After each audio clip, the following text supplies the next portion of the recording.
What? ¿Qué? Who? ¿Quién? Where? ¿Dónde? When? ¿Cuándo? Why? ¿Por qué? 5W. Crónicas de larga distancia. De la mano del mejor equipo de periodistas y de su redactora jefa, Maribel Izcue. Crudos días. Buenos días, Javier, ¿qué tal? Bueno, escuchábamos en la cronología algunos de los sucesos que han sacudido el mundo este 2021. Pues sí, muchas cosas en un año en el que, como decías, el coronavirus ha seguido muy presente, ¿no?, en todo el escenario internacional, y lo que ha hecho es poner en evidencia todavía más la gigantesca desigualdad entre países ricos y el mundo en desarrollo, que se ha acrecentado todavía más este año. Sí, han estallado o se han recrudecido conflictos a los que hay que seguir mirando en 2022. Uno de los más brutales es el que sacude a Etiopía, del que ya hablamos, pero que desgraciadamente continúa. Sí, la guerra empezó en Etiopía, en la región de Tigray, en noviembre de 2020, y este 2021 se ha extendido a otras partes del país y no parece que haya perspectivas de paz a corto plazo. Mi nombre es Lemlem y tengo 27 años y 4 hijos. Nací aquí y había siempre paz. Había una ambulancia y cuando enfermabas te llevaba a Adigrat. Teníamos la capacidad de trabajar todo lo posible, pero ahora no hay paz y el pueblo tiene hambre. Cuando nuestros hijos se enferman, no hay hospital disponible. Pedimos que se restablezcan los servicios médicos. Estamos esperando que esos problemas se resuelvan. Maribel, ¿quién es Lemlem? Lemlem es una de las personas desplazadas por la violencia en Tigray. La escuchábamos en un testimonio que recogía en el podcast de 5W, Igor García Barbero. Es uno de los fundadores de la revista y él estuvo allí en marzo y vio las consecuencias de la violencia brutal que hay en la zona, ¿no? Lemlem estaba en Sebella, en el este de Tigray. Allí había un centro de salud que había sido saqueado, algo que se convirtió en una práctica habitual para dejar estos lugares fuera de funcionamiento o reconvertirlos, ¿no?, en bases militares. Para profundizar en lo que está ocurriendo allí, tenemos con nosotros a Xavier Aldecoa, cofundador de la revista 5W y corresponsal en África. Xavi, crudos días. Buenos días, ¿cómo estás? El conflicto estalló en noviembre de 2020, pero lo que el primer ministro anunció como una guerra corta se ha alargado ya más de un año. Ayer los rebeldes de Etiopía anunciaban un repliegue hacia el norte. ¿Qué significa esto? Pues significa, primero, que la guerra continúa y, segundo, que se ha internacionalizado el conflicto. Por un lado tenemos a Estados Unidos, la Unión Europea pidiendo negociación y por el otro lado tenemos que hace el mes pasado, en noviembre, las fuerzas rebeldes están casi a punto de entrar en Addis Abeba, en la capital, a 85 kilómetros, incluso Estados Unidos, la embajada, diciendo a sus ciudadanos que salieran del país cuanto antes, y de repente han empezado a ganar Abiy y sus tropas del gobierno. ¿Por qué? Pues porque están utilizando drones armados que les están proporcionando Irán en menor medida, pero sobre todo Emiratos Árabes Unidos y Turquía, y esos drones, esa ayuda desde el cielo, esos drones armados, están siendo decisivos para esta fase del conflicto. Este es un conflicto que viene de lejos. Lemlem nos lo contaba así. Recuerdo el conflicto entre Eritrea y Etiopía cuando era una niña. En aquel tiempo era entre soldados en la frontera, pero no había saqueo de materiales ni asesinatos de adultos en las ciudades. Ahora, sin embargo, matan a los sacerdotes y a sus mujeres en las iglesias, roban móviles, aparatos electrónicos y ropa. Son tiempos difíciles. Cuando los soldados entraron a robar en nuestras casas, tuvimos que huir sin nuestros hijos para poder escapar de ellos. Tenemos hambre y problemas. La gente con dinero nos da lo que puede. Puede ser un pedazo de pan y injera. Estamos asustados. Ojalá se solucione. Xavi, escuchábamos al Lemlem. ¿Cuál es el origen de este conflicto que está azotando la región? ¿Cómo empezó? Pues empezó cuando Abiy llega al poder y Abiy, lo que hay que entender es que Abiy formaba parte del antiguo régimen, pero no era exactamente el antiguo régimen, que durante 27 años ha copado absolutamente todo el poder militar, económico, financiero y político. Era de una minoría, un 6% de la etnia Tigray, es un 6% de la población en Etiopía, y para intentar apagar todas las protestas de otros grupos mayoritarios en Etiopía que se quejaban de esta situación, de que unos pocos coparan todo el poder, situaron en el poder a Abiy. Abiy era era oromo, era de otra etnia, y era un poco un delfín para ellos, o alguien que poner en medio para apagar estos ánimos. Abiy lo que hizo es quitar absolutamente a toda esa gente que estaba en la élite, sacó a presos políticos, hizo paz con Eritrea, que son los archienemigos de Tigray, y esta minoría poderosísima Tigray lo entendió como una afrenta, y ahí nace, en esa lucha por el poder, por hacerse con este trono en Etiopía, lo que está en el origen del conflicto que vemos ahora. Es una lucha por el poder pura y dura. Así se entregaba el premio Nobel en 2019 a Abiy Ahmed, el primer ministro etíope. The Norwegian Nobel Committee has decided to award the Nobel Peace Prize. Le dieron el galardón por sus esfuerzos para conseguir la paz con Eritrea, como nos contaba Xavi, después de 20 años de guerra. ¿Cuál fue su papel en el fin de aquel conflicto? Pues fue clave. La verdad es que Eritrea y Etiopía estaban enfrentadísimas. No solo era una guerra desde hace 30 años, sino que se odiaban a muerte. De repente, Abiy cambia totalmente esta situación, pero ahora con el tiempo vemos que no era solo un intento de hacer la paz por la paz, sino que Abiy, el gobierno de Etiopía ahora, se alió con Eritrea para luchar contra los Tigray. O sea, los enemigos de Abiy le han servido como amigos para enfrentarse por el poder con los Tigray. Así que no ha sido, digamos, una paz inocente, sino una paz dirigida para que le ayuden. De hecho, las tropas eritreas han luchado hombro con hombro con el gobierno de Etiopía contra las tropas rebeldes Tigray. Así que, de nuevo, la lucha por el poder, y aquí en este caso, pues mis enemigos son mis amigos cuando nos tenemos que enfrentar a un enemigo común. Justamente, ¿no? Por esto que dices, se da la paradoja de un Nobel de la Paz que está promoviendo abiertamente una guerra. Incluso hace pocas semanas llegó a estar en primera línea de frente, ¿no? Se fue a combatir allí anunciándolo a bombo y platillo, que iba a la línea de frente a primera fila a combatir a los rebeldes de Tigray, y ha animado a la población, ha llamado a unirse en armas a los rebeldes, ¿no? ¿Qué espera? ¿Qué está buscando Abiy con esta incitación, ¿no? ¿Qué quiere? Abiy lo que está haciendo es algo muy peligroso, que es incitar, lo decías tú, el odio. Les ha llegado incluso a llamar ratas a los Tigray, les ha llamado cucarachas, algo que nos recuerda a otros genocidios, como se les llamaba, por ejemplo, a los Tutsis, entre los Tutsis y los Hutus, el genocidio de Ruanda.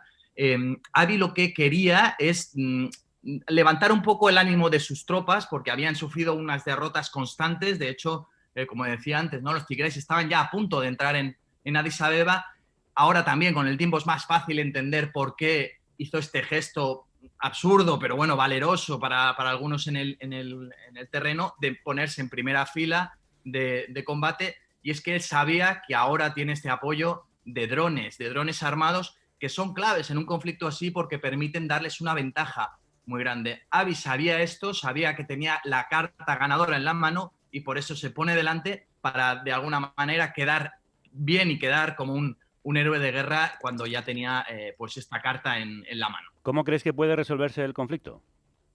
Pues ahora tenemos dos posibilidades. La que esperan Estados Unidos y la Unión Europea, que es que esta retirada hacia sus feudos de las tropas Tigray, los Tigray, por ejemplo, dicen que es para permitir que haya ayuda humanitaria. O sea, no dicen que se están rindiendo.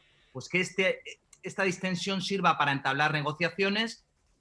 Si no creemos en estas bondades, yo creo que Abiy lo que va a intentar es machacar, ganar el conflicto por las armas, como ya lo intentó al inicio.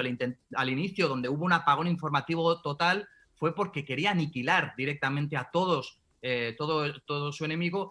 Así que podría haber esta otra versión. Ahora que tengo la carta ganadora, ahora que tengo los drones armados y me están dando ventaja, voy ahora sí a ganar. Si eso lo intenta, mi sensación es que no lo va a conseguir. Los Tigray han luchado como guerra de guerrillas durante años, conocen muy bien la zona montañosa, y eso significaría que se alargara el conflicto. Veremos. Tenemos por un lado negociaciones, por el otro un enquistamiento de la guerra. Xavi, sigue con nosotros porque vamos a hablar de una de las consecuencias de este y otros conflictos, la migración. Dejar sus hogares es una de las últimas salidas que tienen quienes sufren guerras, hambre o persecución. Mientras conflictos como el de Etiopía siguen abiertos, Europa sigue blindando sus fronteras. En este 2021, Xavi, ¿cuáles han sido las principales rutas migratorias de África? Pues teníamos la de Libia, la central sobre todo, que esa se mantenía y sigue viva, pero hemos tenido sobre todo también el renacimiento, podríamos decir, porque no es nueva, de la de África occidental, la que va hacia Canarias, que ha visto un repunte tremendo, en parte también provocada por la pandemia, por el impacto económico brutal que han sufrido muchas sociedades, y ha creado nuevos perfiles. Por ejemplo, gente que se dedicaba al turismo o pescadores que se han visto en una situación dramática y han decidido arriesgar sus vidas para llegar hasta Europa, Canarias en este caso.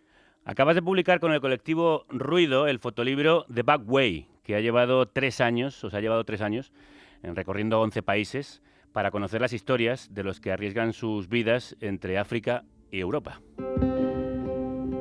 Para comprender uno de los fenómenos más importantes de nuestro siglo, no era suficiente con fijar la vista en el movimiento, en todas aquellas personas que avanzan, padecen o se lucran durante el viaje hacia Europa.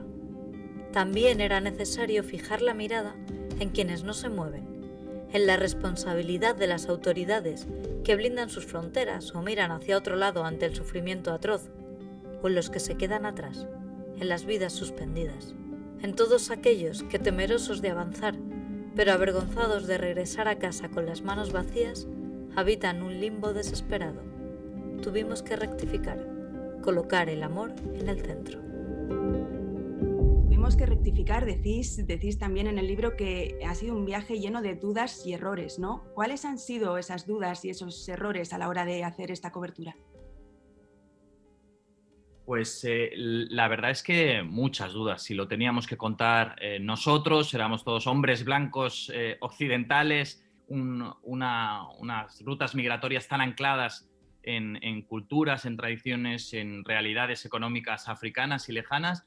Y si lo estábamos contando de los prismas suficientes, a la migración normalmente se trata como un aspecto de movimiento, como un aspecto económico, y tiene muchas otras aristas, también de gente que no se mueve, gente que añora, que tiene nostalgia, esos familiares que ven partir a los suyos y saben que no los volverán a ver, esas compañeras, esos novias que ven a sus chicos que se van y viven esa historia de amor a través del móvil.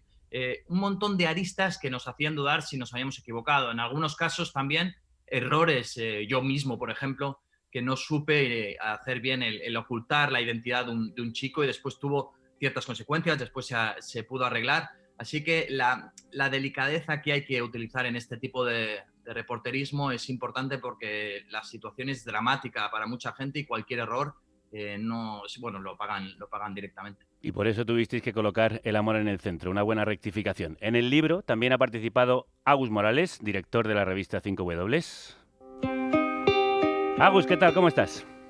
Buenos días, Javier. ¿Qué tal? Encantado, como siempre, de escucharte. Tú estuviste, entre otros lugares, en Túnez. Allí contaste la historia de Chamsedine. ¿Quién era y cuál era su relación con las personas que emigraban? Sí, Chamsedine es un voluntario de la Media Luna Roja y bueno, lo encontramos en Zartis, que es una localidad en Túnez, en la frontera con Libia, y él lo que hacía básicamente es que los cadáveres que llegaban a las costas de Túnez los recuperaba y los enterraba en un cementerio. Eran cadáveres de personas que intentaban cruzar el Mediterráneo, sobre todo desde Libia, y que la corriente los arrastraba a Túnez. Y de alguna manera nos centramos mucho en él, porque a mí lo que me hizo pensar mucho es que en un momento en el cual nadie piensa en los vivos, en esas personas que intentan llegar a Europa, él se fijaba en los muertos, ¿no? Y era un escenario simbólico muy interesante, en el cual también yo creo que se podía explicar el dolor de esas migraciones, de todas esas personas que intentan llegar a Europa cada año. Este fotolibro se adentra, con él os adentráis en el origen de las migraciones, en el punto de partida. En estos años recorriendo distintos países africanos, Xavi, has dicho que al hablar de migraciones preguntamos mucho sobre la muerte, pero cuando se pregunta sobre la vida, las respuestas cambian totalmente. ¿Por qué? ¿Cómo cambian? Pues porque te das cuenta, antes lo decía Javi, ¿no? El amor está en el centro de mucho de ese sufrimiento. O sea, no creo que hubiera tanta gente que arriesgara su vida a que le secuestraran, a que le torturaran, a la posibilidad de morir en el desierto, a la posibilidad de morir ahogado, si no fuera para mejorar la vida de los suyos. Cuando hablas con migrantes, sí, lógicamente muchos quieren mejorar, quieren prosperar, pero siempre cuando rascas te das cuenta de que detrás hay unos hijos, hay una mujer, hay una familia, unos padres a los que se quieren ayudar. Es una migración con unas raíces tremendamente profundas. También la mayoría dicen, yo quiero trabajar un tiempo en Europa para poder regresar a ayudar a los míos, para poder vivir con los míos, porque también valoran esa vitalidad, esa riqueza que tiene la vida comunitaria africana. Así que si rascas un poco te das cuenta de que es una migración humana con raíces profundas, y esto ya es una opinión personal. Yo creo que se podría aprovechar totalmente, ¿no?, esa fuerza de querer trabajar para prosperar tanto en Europa como en prosperar con los suyos, algo que no aprovechamos. El fotolibro se llama The Back Way y es un trabajo del colectivo Ruido Foto, y uno de los autores es Xavier Aldecoa, corresponsal en África y parte de 5W. Como siempre, Xavi, un placer escucharte. Un placer, igualmente, un abrazo. Nos trasladamos a Asia para mirar hacia otros conflictos en ese continente.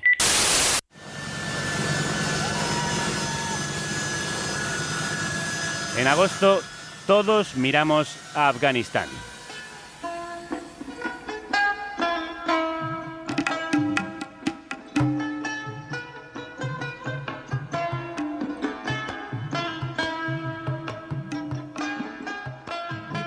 Rápidamente las principales ciudades, los talibanes llegaron a Kabul el 15 de agosto y tomaron el poder. Desde hace 4 meses, Afganistán es de nuevo un emirato islámico. Agus, ¿qué ha pasado en estos 4 meses? Bueno, yo estuve en Afganistán en septiembre, un mes después aproximadamente que los talibanes llegaron al poder, y ya se advertía lo que está sucediendo, que es una especie de implosión económica. Estamos viendo que los países del entorno no están interesados en que se cree ningún tipo de situación conflictiva, están muy alerta ante la nueva situación, pero dentro del país es donde está la verdadera crisis, y ahora estamos viendo cómo los talibanes están pidiendo una vez más a la comunidad internacional que llegue ayuda económica. Era un país dependiente de la ayuda extranjera absolutamente, están congelados los fondos del Banco Central, están congelados los fondos de ayuda al desarrollo, y lo que necesitan, o lo que quieren ellos, también para legitimarse, es que lleguen esos fondos, con el dilema que eso supone también para Occidente y para todo el mundo, para la comunidad internacional, que es qué hacer, ¿no? Si intentar que esa ayuda llegue a las personas más desfavorecidas o dejar que el régimen caiga, sabiendo que la primera posibilidad implica que haya muchas personas que directamente vayan a morir debido a la catastrófica situación humanitaria. Uno de los grandes temores cuando los talibanes llegaron al poder era el impacto que iba a tener en la situación de las mujeres. En un primer momento prometieron respetar sus derechos, aunque dentro de la ley islámica. ¿Cuál es la situación para ellas, Agus? ¿Qué les supone vivir bajo el nuevo régimen talibán? Durante la cobertura que hicimos en 5W con las mujeres con las que hablamos, sobre todo lo que veíamos es esa especie de pantalla negro. En el sentido de que ya no es tanto lo que sucediera en ese momento concreto, no ha dado tiempo tampoco a que los talibanes tomen muchas decisiones en ese sentido, sino el horizonte que tienen. Y es una situación de incertidumbre, por supuesto, y en la que tienen muy claro, sobre todo con las mujeres que hablamos, que era más en Kabul, que cambia la situación de Kabul, que es el escaparate a las zonas rurales de Afganistán, pero sobre todo es cómo se corta ese momento de la historia y cómo saben en muchos casos que lo que deben hacer es huir. Y estamos viendo cómo evidentemente se están apartando ya de vida pública, están perdiendo sus trabajos. Por ejemplo, en una profesión como el periodismo, muchas de ellas lo han tenido que abandonar. Ya estamos viendo las primeras consecuencias del régimen talibán, y seguro que vamos a ver más, y dependerá también cuáles sean de la presión que pueda aplicar la comunidad internacional. Vimos el desesperado intento de huir del régimen de muchos afganos y afganas. ¿Qué dificultades encuentran para salir y dónde se encuentra la mayoría de esos refugiados? Bueno, si te acuerdas, Javier, cuando los talibanes llegaron al poder se habló mucho, sobre todo desde Bruselas, había ese miedo a que se reprodujera una situación como la de 2015, en la cual aproximadamente 1 millón de personas llegó a Europa de forma irregular, la mayoría sirios, pero también afganos. Hemos visto que eso no ha sucedido. Tanto Irán como sobre todo Pakistán han cerrado las fronteras. La mayoría de refugiados afganos históricamente están en Pakistán, y hay unos pocos, unos miles, que han logrado cruzar también por la otra ruta hacia Irán de forma irregular e incluso llegar a Turquía, donde Turquía de hecho está construyendo o acabando la construcción de un muro. De hecho, la semana pasada publicamos un ensayo fotográfico en 5W sobre este tema, en el cual vemos en qué situación llegan esas personas a Turquía. Pero en general estamos viendo como muchas de las personas que querían huir siguen dentro del país. Agus Morales, Cuídate mucho estas fiestas. Nos vemos el año que viene. Un abrazo. Gracias, Javier. Felices fiestas. Y no nos movemos de Asia porque allí hay otro país para el que 2021 es un año que quedará marcado en su historia. Y no por buenas noticias, sino por un golpe militar que ha hecho descarrilar su democracia. Nosotros hemos actuado conforme a la ley. Los extremistas de la Liga Nacional para la Democracia y sus seguidores han elegido el terrorismo, en lugar de resolver las cosas de acuerdo a la ley. Maribel, ¿a quién escuchamos? Escuchamos al jefe del ejército de Birmania, es el general Min Aung Hlaing. El 1 de febrero fueron los militares a su mando los que dieron un golpe de Estado que acabó con el proceso democrático que se vivía en el país, ¿no? Lo justificaron diciendo que las elecciones que se habían celebrado el noviembre anterior y en las que había arrasado la líder birmana Aung San Suu Kyi habían sido fraudulentas. Fueron afirmaciones que no tenían ningún respaldo, pero en aquellos comicios lo que se vio fue que el partido que estaba vinculado al ejército no tenía apoyo popular ninguno, ¿no? Entonces, lo que hicieron los militares fue tomar el poder por la fuerza y volver a instaurar un régimen militar como el que ya había vivido Birmania durante 3 décadas, ¿no? Hasta las primeras elecciones libres que se celebraron en 2015. ¿Y en este contexto qué ha ocurrido con el gobierno legítimo que salió de las urnas? Bueno, pues una oleada de detenciones, primero de la líder Suu Kyi y luego del resto del partido de la Liga Nacional para la Democracia, ¿no? Todos ellos están encarcelados. Suu Kyi, de hecho, está acusada de 6-8 cargos de lo más variopinto, que van desde corrupción hasta la posesión ilegal de walkie-talkies o el violar las restricciones impuestas por la pandemia, ¿no? Entonces tiene un montón de juicios pendientes, ya uno de ellos se resolvió hace una semana y pico y la condenaron a 2 años de cárcel. Pero bueno, todos estos juicios le pueden suponer cadena perpetua y lo que dicen sus abogados es que es un intento descarado de apartarla de la política para siempre, a una mujer que es un símbolo y que también tiene 76 años, ¿no? Recordemos que Suu Kyi es otra premio Nobel de la Paz, aunque tiene acusaciones en los últimos tiempos de estar relacionada con algunos crímenes. ¿Cuál ha sido la reacción de la población birmana ante el golpe militar? Pues la población salió a las calles de forma masiva y se encontró con una represión brutal por parte de los militares, ¿no? Que intentaron apagar estos movimientos pues, con la fuerza bruta. En estos meses hay ya más de 1.300 muertos, se han producido cerca de 10.000 arrestos y bueno, pues lo que se intenta es ahogar cualquier movimiento de oposición.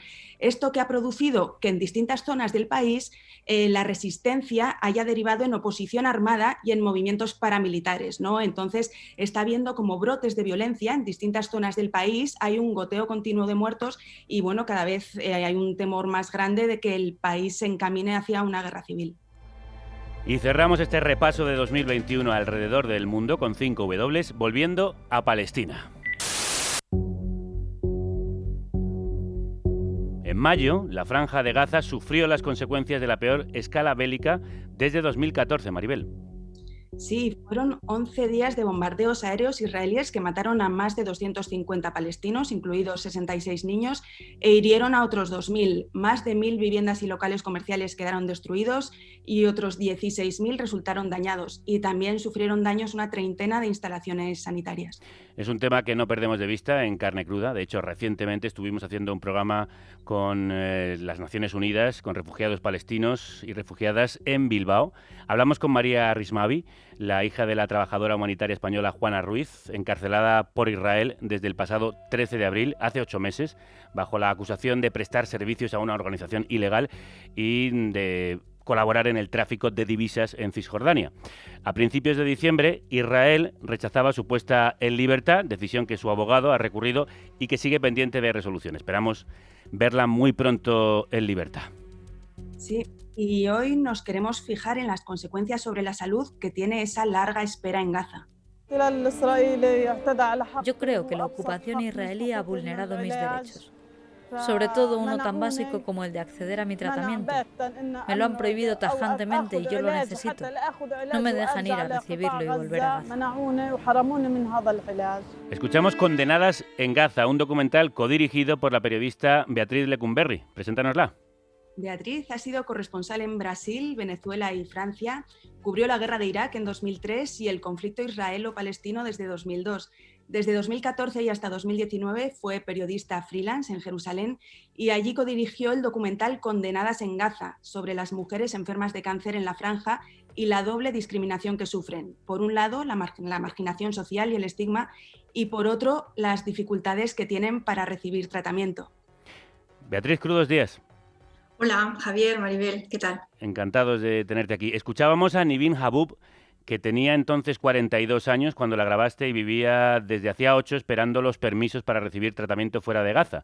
Como a las otras protagonistas del documental, la seguisteis muy de cerca durante varios meses. ¿Cómo fue el proceso y cómo conseguisteis entrar en ese espacio tan íntimo de las mujeres? Bueno, pues justamente sí que llevo un poco de tiempo encontrar a mujeres cuya historia, digamos, se complementaran unas con otras y contaran ese drama que sufren los enfermos de cáncer y sobre todo las mujeres. Costó convencerlas, a Nivin y a las protagonistas del documental, de que su voz era importante. Son personas a las que normalmente nadie escucha y ellas mismas estaban convencidas de que no tenían nada que contar. Entonces sí que llevó su tiempo que nos abrieran las puertas de su casa, de su drama, del que estaban viviendo, de la enfermedad, y nos dejaran entrar un poco en ese proceso y acompañarlas en la carrera de obstáculos que supone obtener un permiso para poder salir y acceder a ese tratamiento que en Gaza no entra y del que le separan 80 kilómetros, pero son 80 kilómetros que son un mundo, son como 8.000. El documental, Beatriz, lo codirigiste junto a la también periodista Ana Alba. Fue su último proyecto periodístico, ya que murió precisamente de cáncer en 2020. Ana era una reportera que vibraba con este tipo de historias, ¿no? Y que siempre contó el conflicto israelo-palestino haciendo hincapié en el coste humano que genera. Siento mucho la pérdida, Beatriz. ¿Y cómo nació? ¿Cómo tuvisteis la idea de hacer este documental? El documental surge, yo creo que como las mejores historias periodísticas de un encuentro. Es el encuentro con Nivin, nuestra protagonista. La entrevistamos, la conocí yo por casualidad en un momento en el que ella ya estaba deteriorándose, su cáncer se había extendido justamente por esa falta de tratamiento y ella nos abrió la puerta hacia ese tema del que Ana y yo y todos los corresponsales de Jerusalén, claro, oyes hablar, ¿no? El tema de los permisos, la gente enferma de Gaza que no está saliendo. El encuentro con Nivin nos abrió la puerta hacia justamente los enfermos de cáncer que necesitan no un permiso, sino muchos, porque su curación depende de la periodicidad de ese permiso. Entonces lo tienen más complicado porque tienen que pedir permisos cada mes. Y ella también nos abre la puerta hacia las mujeres, porque dentro de todos los enfermos nos damos cuenta muy rápido de que las mujeres tienen una situación muy especial, digamos una carga, un drama y una dificultad añadida que nos hace darnos cuenta muy rápidamente que esa es la historia que queremos contar realmente, ¿no? Y que representa un lado del conflicto completamente desconocido incluso también para la gente que estábamos viviendo allá. 5 mujeres son las protagonistas de Condenadas en Gaza. Debería poder recibir todo mi tratamiento aquí, como cualquier ser humano. Pero por desgracia, en Gaza el respeto a los derechos humanos no existe. Los derechos humanos se han perdido. Beatriz, en 2018 hubo una emblemática sentencia del Tribunal Supremo de Israel que obligó al Estado a permitir salir de Gaza para recibir tratamiento. ¿Qué supuso esa sentencia? Esa sentencia realmente no supuso nada en la práctica, supuso algo en la forma. En ese momento es cuando nosotras conocemos a la protagonista del documental. Ella es una de las beneficiadas por esa sentencia inédita. La justicia israelí le dice al Estado de Israel que tiene que dejar salir a 9 mujeres enfermas de cáncer, además todas mujeres y todas enfermas de cáncer, a las que se les está negando el permiso de salida argumentando que tienen relaciones con Hamas, el movimiento islamista palestino que gobierna en la Franja de Gaza. La justicia israelí dice que la ley humanitaria internacional tiene que estar por encima de cualquier otra consideración, sobre todo una consideración política y completamente arbitraria y subjetiva como era esta.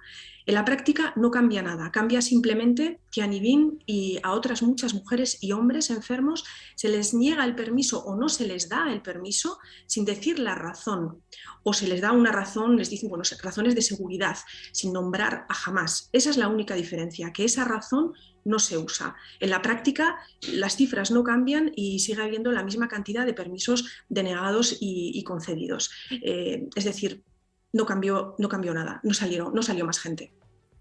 Y habláis en el documental también de la doble condena, ¿no? Además de que Israel les niega el permiso, el derecho a salir de Gaza, sufren la carga del estigma que conlleva la enfermedad, especialmente en el caso del cáncer de pecho, ¿no? En una sociedad conservadora y patriarcal como la gazatí. ¿Cómo se materializa esta discriminación? Bueno, se materializa de muchas maneras. Hay que intentar imaginarse que Gaza es un lugar completamente aislado del mundo, pero también del resto de los territorios palestinos, lo cual favorece este tipo de conductas y que broten, que se multiplique el conservadurismo, el machismo, la violencia contra las mujeres. Es decir, son mucha gente encerrada en un lugar muy pequeño y gobernadas por un movimiento islamista. Entonces, realmente como sociedad, Gaza ha dado marcha atrás en los últimos 15 años de manera notable. Entonces, una mujer en este momento con cáncer, sobre todo el cáncer que tú mencionas, más ginecológicos, es vista como menos mujer, una mujer improductiva, incompleta, deforme, es visto como una tara. Entonces, hay muchos casos de mujeres abandonadas que pierden su trabajo, eso lo mostramos en el documental, les abandona su marido, incluso un poco rechazadas por sus familias, chicas jóvenes que tienen miedo a no casarse, a no fundar una familia y que saben que algo va mal y que por eso no van al médico y el diagnóstico llega tarde, demasiado tarde. Casos que podían haberse solucionado no se solucionan porque tardan en ir al médico como si fuera un catarro, ¿no? Un bulto en el pecho y se fuera a curar, solo se empeora. Y luego también porque quien toma las decisiones en Palestina en este momento son la mayoría hombres. Entonces, desgraciadamente, la salud femenina está en un segundo plano. En Gaza, en este momento, antes entra un medicamento para el cáncer de próstata que un tratamiento hormonal sustitutivo para una mujer que ha sufrido este tipo de cáncer y necesita tener una mínima calidad de vida. Entonces, se manifiesta de diversas maneras, pero es algo flagrante y que nos sorprendió y, bueno, y como mujeres, claro, nos dolió especialmente. Condenadas en Gaza es un proyecto que salió adelante, además, gracias a la financiación colectiva. ¿Dónde puede verse, Beatriz? Bueno, en este momento el documental está rodando por varios festivales. Es un poco el recorrido que Ana y yo veíamos como lógico. Hemos hecho algunas proyecciones también y bueno, en este momento yo creo que durante unos meses más va a estar en festivales, en algunos se pueden ver online y yo creo que ya dentro de poco pues vamos a intentar colocarlo en una plataforma para que realmente el objetivo con el que nació el documental se cumpla, que es que la mayoría de gente posible, el mayor número de gente posible lo vea y sea consciente de que esto está pasando. Entonces ya, bueno, inicios del 2022 espero que pueda ya estar en abierto y que llegue al mayor número de personas posible. Beatriz Lecumberri es la codirectora junto a Ana Alba del documental Condenadas en Gaza y es autora de la crónica que podéis leer en la revista 5W, Morir en Gaza. Buscaremos el documental muy pronto. Muchas gracias, Beatriz. Gracias a vosotros. Hasta pronto. What? ¿Qué? Who? ¿Quién? Where? ¿Dónde? When? ¿Cuándo? Why? ¿Por qué? 5W. Crónicas de larga distancia. Suscríbete en www.revista5w.com y escúchalo cada mes en carnecruda.es. No dejéis de apoyarlos porque hacen un trabajo impagable. Y yo quiero aprovechar este momento de fin de año para deciros lo que me gusta, lo que hacéis y qué buenos me parecen estos programas que preparáis. Maribel. Muchísimas gracias, Javier. La verdad que la admiración es mutua. Muchas gracias. ¿Alguna recomendación o plan para estas vacaciones? ¿En qué tendríamos que fijarnos dentro de la realidad internacional? Bueno, nosotros en 5W siempre animamos a fijarnos en los lugares más abandonados, ¿no? De algún modo, de donde se ha ido ya la atención. Así que, bueno, un poco volviendo a lo que decías al principio, a lo mejor fijarnos en la desigual distribución de la vacuna, como cuando aquí estamos ya con la variante Omicron, la tercera dosis y demás, hay muchísimas personas que todavía no han recibido ni una dosis y luego, bueno, pues poner la mirada en puntos como Afganistán, pero sobre todo recomiendo en este periodo poner un poco de pausa. Parar un poco, frenar un poco, intentar entender lo que pasa en el mundo más despacio, ¿no? Dedicando tiempo a leer, a escuchar y a informarnos con un poco de calma. Qué sabio consejo, parar un poco y para entender lo que pasa en el mundo, nosotras recomendamos leer y financiar el periodismo de largo recorrido de 5W. Os esperamos el próximo año para seguir recorriendo el mundo juntos. Muchas gracias, Javier. Hasta el año que viene. No solo la noticia. No solo la noticia. No solo la noticia. La historia. La historia. El hilo. El podcast que desenreda la realidad detrás del titular. Producido por Radio Ambulante Estudios. Escúchalo en elhilo.audio, cada viernes en la red. Y en su sección mensual, en carnecruda.es. Eliezer Budasov, copresentador del Hilo. Buenos días, ¿cómo estás? Hola, ¿cómo estás, Javier? Buenos días. El domingo Chile celebró su segunda vuelta de las elecciones con un resultado esperanzador para el país y para la nueva izquierda global. Hemos llegado hasta acá con un proyecto de gobierno que puede sintetizarse en pocas y simples palabras. Avanzar con responsabilidad en los cambios estructurales que Chile viene demandando sin dejar a nadie atrás. Eso significa crecer económicamente. Con un contundente 55,8%, el candidato de izquierdas Gabriel Boric en Chile vencía al ultraderechista José Antonio Kast, que obtuvo un 44%. Te invitamos a votar, el uno debe marcar, solo por morir debe votar, por una pensión. Eliezer, ya nos hablasteis de él, tiene 35 años, pertenece a la llamada generación sin miedo, que no vivió la dictadura, y citó en campaña a Salvador Allende. ¿Quién es Gabriel Boric y qué supone para Chile? Bueno, en principio va a ser el presidente más joven en la historia de Chile y también el más joven en América Latina, ¿no? Va a ser, le quita, digamos, como el trono a Bukele, que hasta ahora era el presidente millennial. Es representante de una nueva generación política en Chile y de alguna manera de una generación política que se crió al calor de las protestas sociales estudiantiles de 2011 y de 2019, y supongo que también implica un poco, digamos, el romper definitivamente con algo con lo que Chile ya venía rompiendo, que era la herencia de la dictadura de Pinochet, ¿no? Quebrar ese mito, quebrar ese tabú, digamos, que ya viene desde antes. Bueno, representa realmente, digamos, como un cambio en la moneda.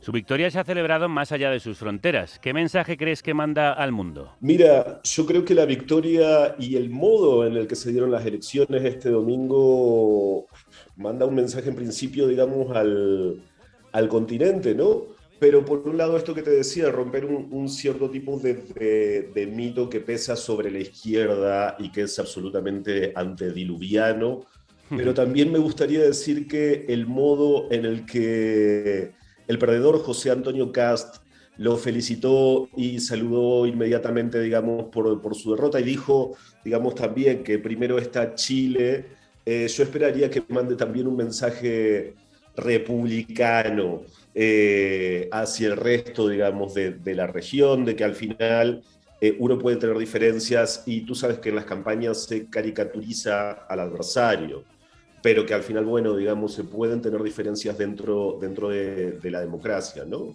Y también que el monstruo marxista con el que tratan digamos, de hacer temer muchas veces a los votantes, no es tan así. No es tan así para nada. Bueno, no son las únicas elecciones de este fin de año que gana el progresismo en América Latina, en este caso en Centroamérica. Lo acabamos de contar. Honduras tendrá por primera vez una presidenta del gobierno, Xiomara Castro, lideresa del Partido Libertad y Refundación, que recupera el gobierno para la izquierda después del golpe de Estado que derrocó en 2009 a su marido, Manuel Zelaya. Ella era primera dama entonces, y ahora primera mujer al frente del gobierno hondureño y, por cierto, la candidata más votada de la historia. Bueno, yo soy Jennifer Ávila, yo soy periodista hondureña. Jennifer es la directora editorial de Contracorriente, un medio digital independiente. Bueno, Honduras está viviendo unas elecciones después de una crisis política que se extendió desde el golpe de Estado. Castro el domingo 28 de pone fin a 2 mandatos del derechista Juan Orlando Hernández, vinculado con el narcotráfico y acusado de autoritarismo. Eliezer, dedicasteis un capítulo a este país titulado Honduras y el ascenso de los autócratas en América Latina. ¿Crees que la democracia está en riesgo en la región? A mí me parece que sí ha sido un poco empujada a sus límites en los últimos años y que estamos experimentando esto no que necesariamente está en riesgo la democracia, pero sí que se está estirando al máximo, digamos, los límites posibles de las instituciones, que sí hay una ola de ataque a la prensa, de no necesariamente autocracia o dictadura en todos los casos, pero sí de autoritarismo, y que eso va a suponer uno de los grandes desafíos políticos de la región para los próximos años. Viendo lo que ha sucedido en Chile y en Nicaragua por un lado y la deriva autoritaria por otro, de la que me hablas, ¿crees que asistimos a una polarización, al combate de dos maneras de entender la política? Sí, definitivamente, ¿no? O sea, no sé si hay solamente dos maneras, creo que hay un montón de maneras de entender la política. Creo que hay diferentes maneras de entender la forma de ejercer el poder. Pero indudablemente la polarización es uno de los grandes problemas de esta época, ¿no? Hablábamos de Chile recién. Chile tuvo la elección más extrema, tal vez desde el regreso a la democracia, ¿no? No habían votado a un candidato, no había un candidato tan a la izquierda desde Allende y no había un candidato tan a la derecha desde Pinochet. Entonces sí creo que la polarización está siendo justamente, digamos, uno de estos asuntos vitales a resolver o a trabajar, digamos, para conservar la democracia. Es difícil cuando ves tu país y no lo reconoces. Cuando ves compañeros encarcelados, cuando recibís amenazas de muerte y todo tipo de amenazas por simplemente denunciar la corrupción, es complicado. Ella es Tiffany Roberts. Soy periodista nicaragüense y trabajo para la cadena Univisión desde hace... Además de las elecciones en Honduras, de las que nos hablaban antes, también ha habido elecciones en Nicaragua, aunque con un clima de persecución, como contabais en el capítulo, la última cacería de Daniel Ortega. ¿Qué está pasando en ese país? Bueno, lo de Nicaragua sí se puede llamar abiertamente ya de dictadura, ¿no? No hay ninguna ficción sobre eso. Las elecciones de este año empezaron muy temprano porque la persecución política de Ortega empezó muy temprano, digamos, ¿no? Y en realidad ahí sí la deriva autoritaria es absoluta. Y todo el mundo ha estado, digamos, un poco atento. Ha habido, digamos, como mucha presión internacional, pero hay también mucha gente exiliada, muchos jóvenes estudiantes, digamos, que no han podido quedarse en el país por la represión, mucha gente que hace política y que hace periodismo desde afuera de Nicaragua. Habéis hablado de esa persecución de opositores y periodistas nicaragüenses, de la radicalización de Bukele, el presidente de El Salvador, o de la expulsión de fiscales y jueces en Guatemala.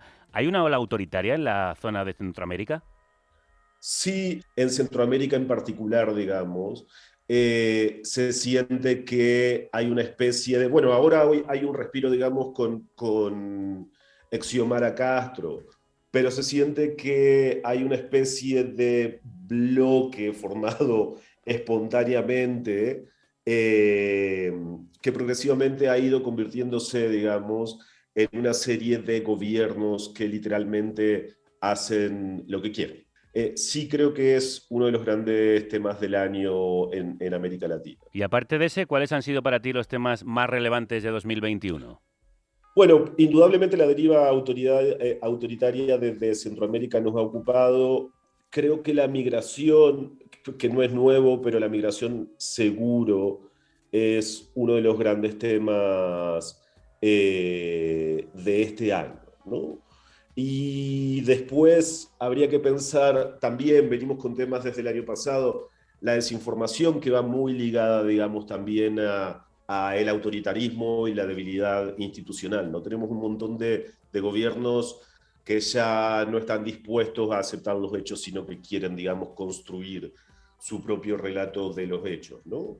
Pero bueno, también, digamos, se podría hablar de la vacuna, se podría hablar de la irrupción de la salud mental, pero indudablemente la migración sigue siendo uno de los temas más potentes del continente este año.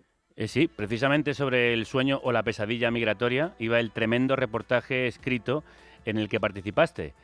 No salió en El Hilo, pero queríamos aprovechar para preguntarte por él y felicitarte porque fue premiado como el mejor texto por la Fundación Gabo. Lo invirtieron y arriesgaron todo en la búsqueda de una vida más digna. Viajar a Estados Unidos sin papeles para trabajar.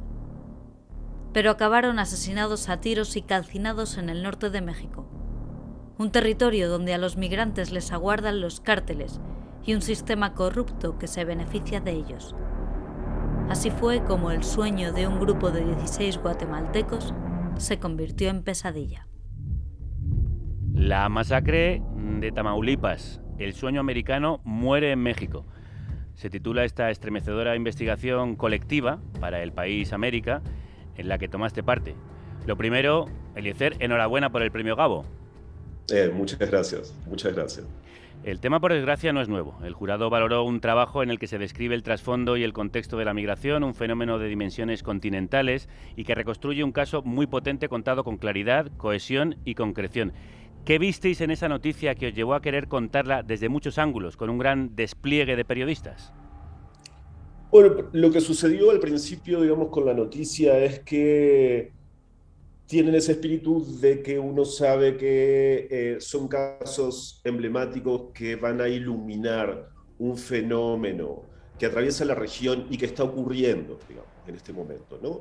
De pronto, una masacre de 16 inmigrantes que estaban, digamos, a 40 kilómetros de la frontera de Estados Unidos.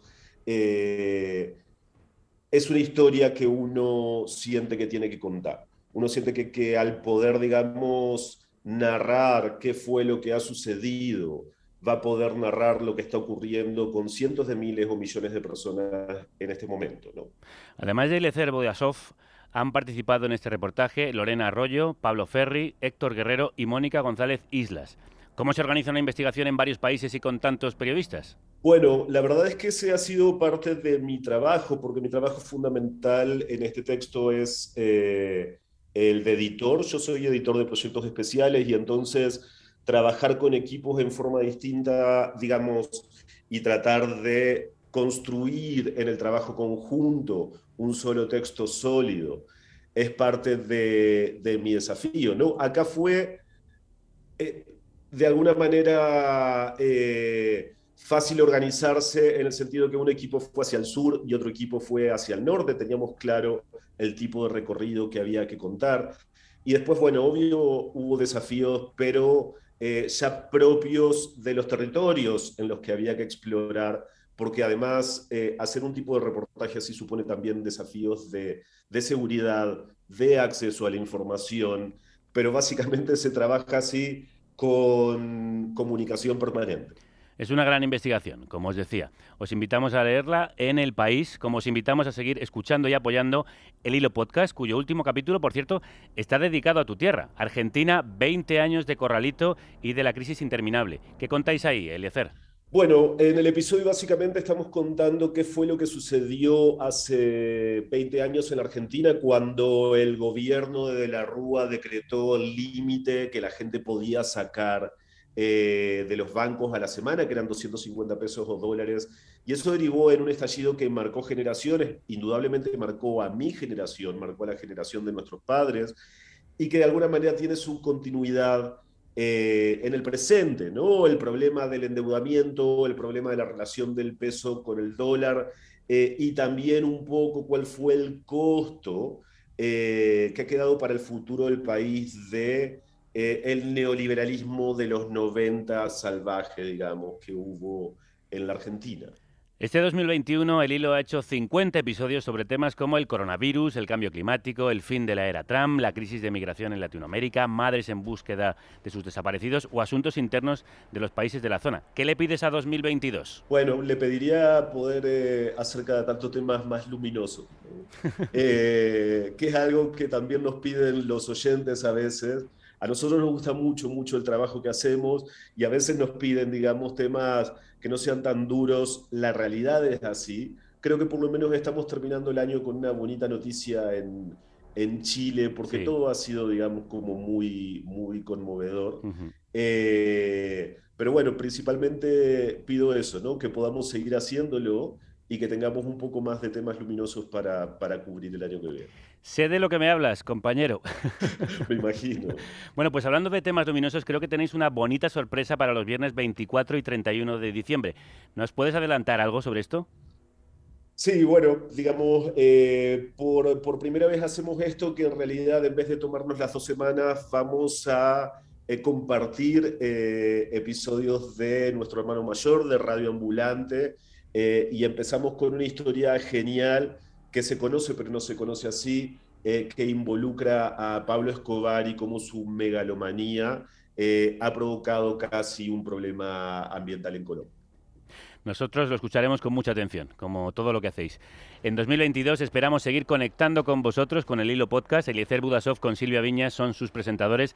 Feliz año a todo el equipo y sobre todo, cuidaos mucho. Un abrazo para todos, me alegro que ustedes también hayan sobrevivido. Hablamos el año que viene.